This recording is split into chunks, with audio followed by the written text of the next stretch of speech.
Good afternoon, everyone. My name is Rachel Averbukh, and I am absolutely thrilled and privileged to be here with you in this beautiful Roma.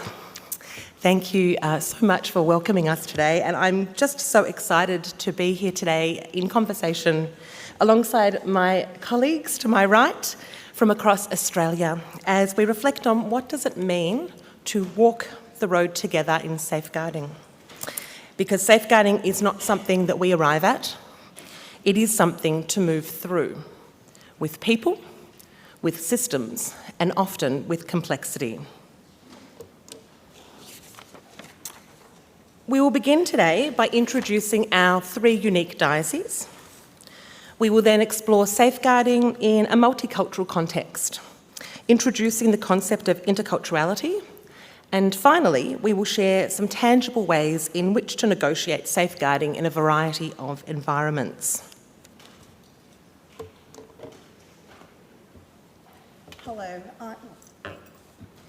Hello, I'm Virginia, and I feel honoured to be here in front of you today to talk with you around the Diocese of Wagga Wagga, New South Wales. Our Office of Safeguarding, which sustains the life across 31 parishes, 29 schools, a seminary and a Catholic social services arm. Our diocese embraces many cultures, including our Aboriginal culture. Wagga Wagga has a significantly higher proportion of Aboriginal and or Torres Strait Islander residents compared to state and national figures.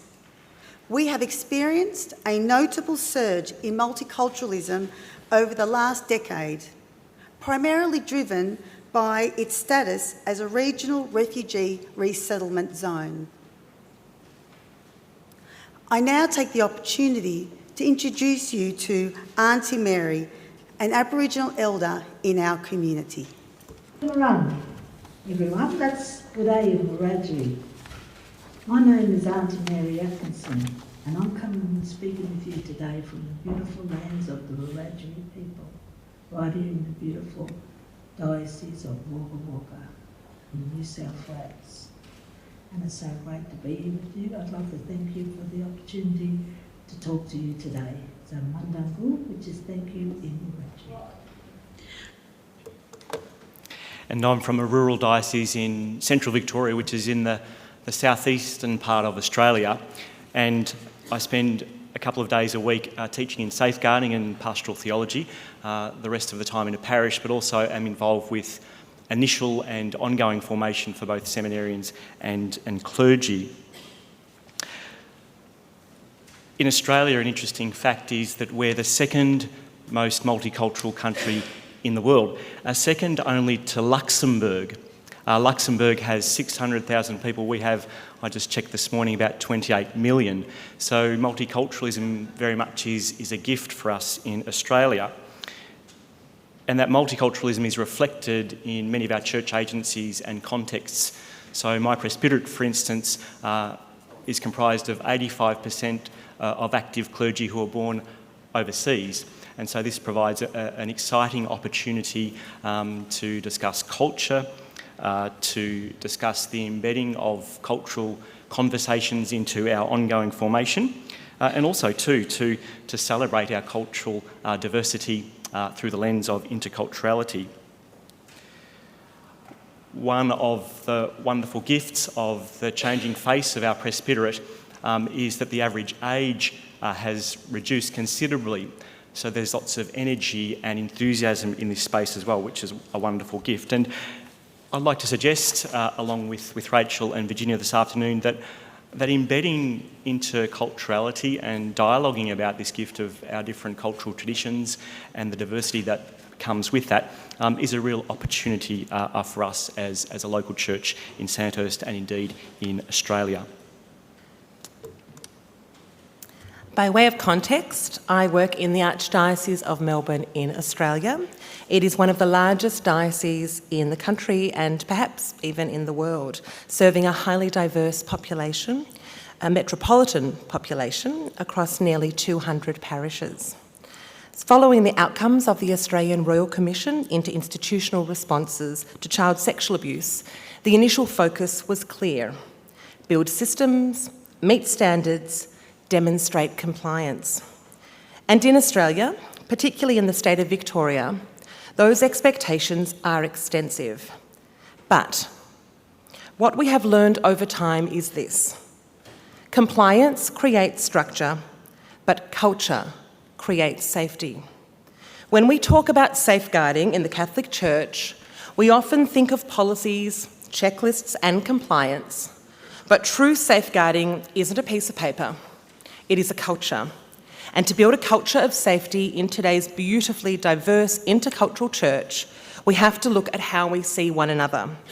While our contexts may differ, be it metropolitan, regional, or rural, the core challenge is the same.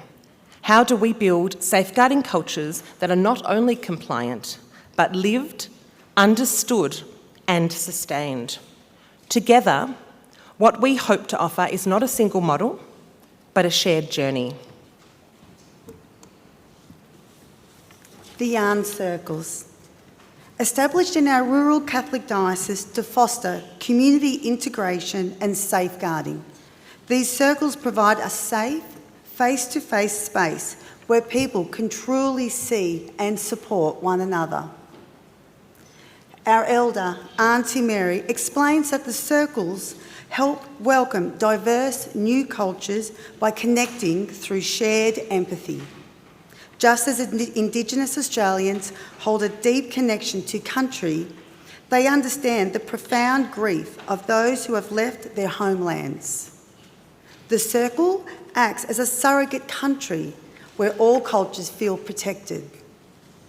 Hearing the voices of children and our vulnerable means actively fostering a transparent culture where they feel safe, heard, and deeply believed, ensuring their insights directly shape the Church's proactive practices. Building safety across cultures is a challenge. The challenge of diversity is welcoming diverse global cultures enriches the Church, but increases the complexity of safeguarding children and our vulnerable. Our elder, Auntie Mary, highlights that arriving migrants and refugees often experience the trauma of displacement, losing their traditional safety nets. Effective safeguarding in an intercultural church requires recognising that different cultures experience trauma and power dynamics differently. Isolating people or pushing them to the fringes creates hidden environments where harm can occur. True safeguarding means building an inclusive community where everyone is seen face to face, a bit like our yarn circle, where no one is left to look at someone else's back, and every vulnerable individual is profoundly safe.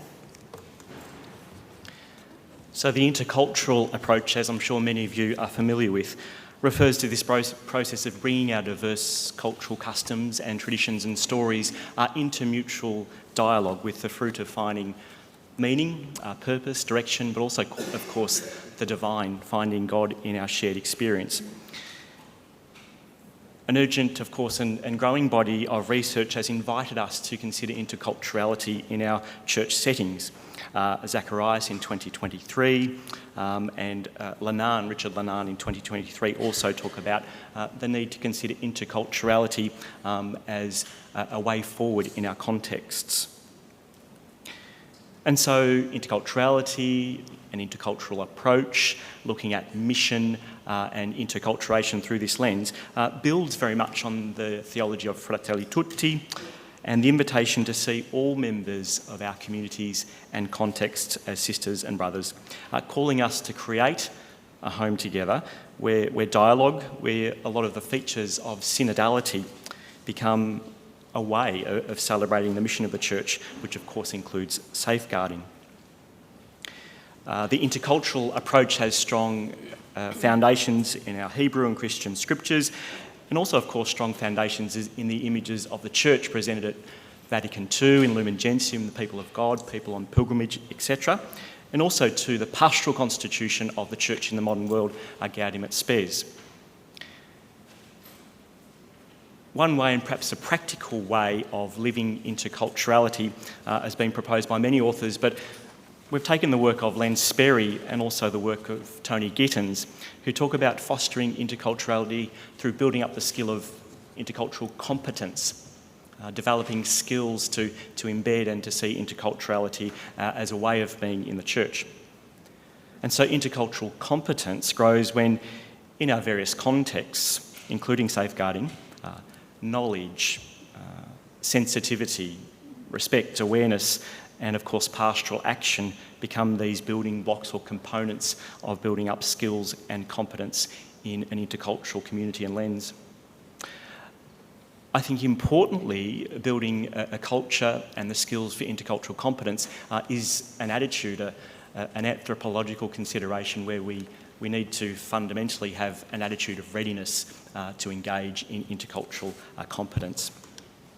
Father Hans, at the opening address of our conference, invited us to ground the ways that we look at safeguarding in these days, and we've offered perhaps a discernment tool if you're hoping to embed or enact intercultural competence in your own organisation. And we've got some hard copies of this available. Of course, it will be available on the slides as well at the conclusion of our conference together. And also we're very grateful to the Diocese of Wagga for sponsoring a take-home card, which each of us will receive this afternoon as well, with information for further conversations, but also to some of the key themes of de-siloing, safeguarding, decentering the status quo, and documenting everyday safety through procedures, policies and spaces. When I stepped into the role of director 3 years ago, I could see the strong foundations were already in place. Policies existed, processes were embedded, training had been delivered.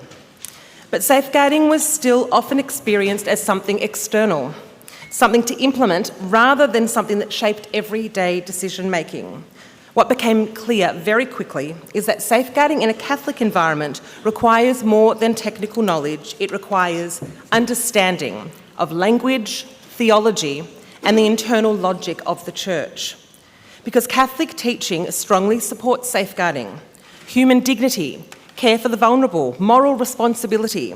These are foundational. And in most cases, they are powerful enablers, but they are not always interpreted in the same way. Teachings can be contested, emphasis can differ, and at times, those same teachings can be used intentionally or unintentionally to resist safeguarding expectations. So understanding the context is essential, because without it, we risk speaking into the system rather than with it. One of the most important lessons for us has been this: safeguarding is not just a systems challenge, it is a human one. Over time, you learn who your people are, those who understand both safeguarding and the complexity of the Church. They become critical partners, helping to translate, challenge, and embed change. We also had to confront the difference between acceptance and endorsement.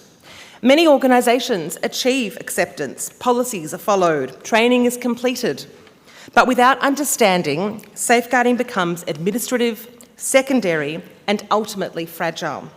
Endorsement is different.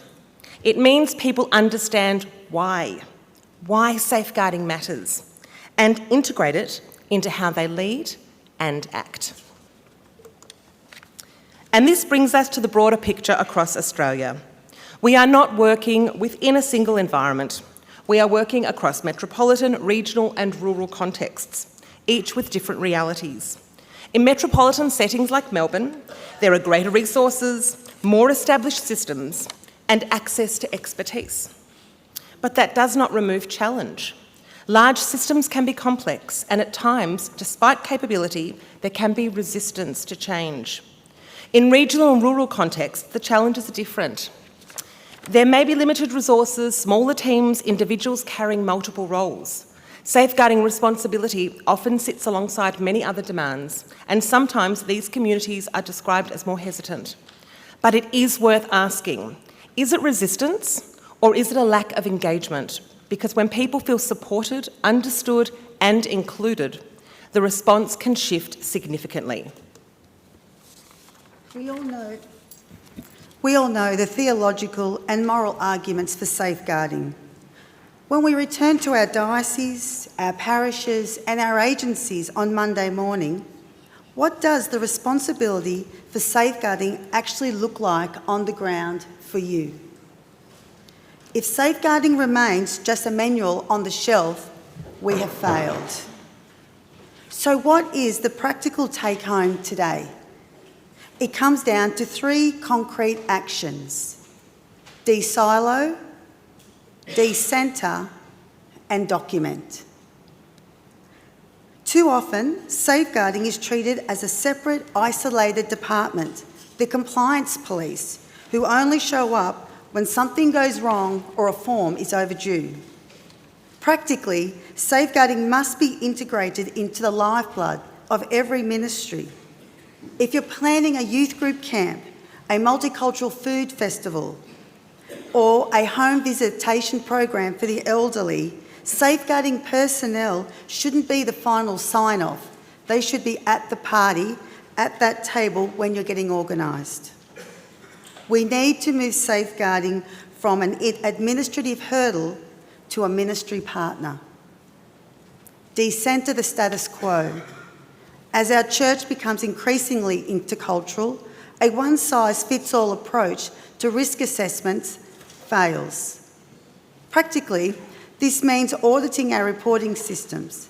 Are our safeguarding brochures translated into the primary languages of our parishes? Do our migrant refugee communities know how to raise a concern? And more importantly, do they trust the process? True responsibility means dismantling the barriers, linguistic, cultural or hierarchical, that keep vulnerable children and adults at risk from speaking up. Document. Compliance often feels like a tick-boxing exercise, but robust documentation is a protective shield for everyone.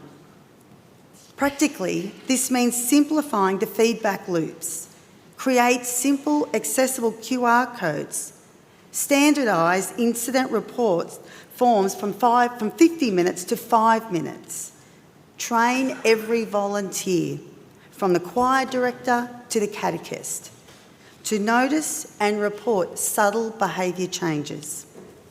Our little ones are our precious ones, because you know what, we're the oldest living continuous culture in the world, and they are precious to us to continue our culture.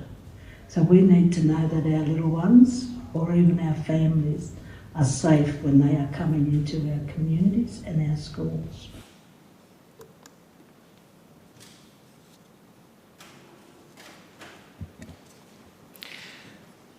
Interculturality, therefore, and the building up of skills, intercultural competence in this space, is, as many researchers in missiology and theology and safeguarding would agree, not a problem to be solved, but a reality to be faced and embraced intentionally, a practical mission to enact, if you like. Indeed, to become a normative culture within a synodal church, and I would also argue a normative attitude.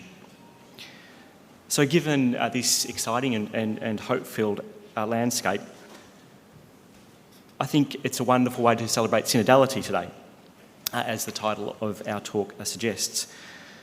Indeed, as the Synod for a Synodal Church reminded us several times, as a missional church based on safe relationships, spaces and procedures for all, building up a culture of intercultural dialogue and competency invites us to see this as a permanent and essential way of being for the church.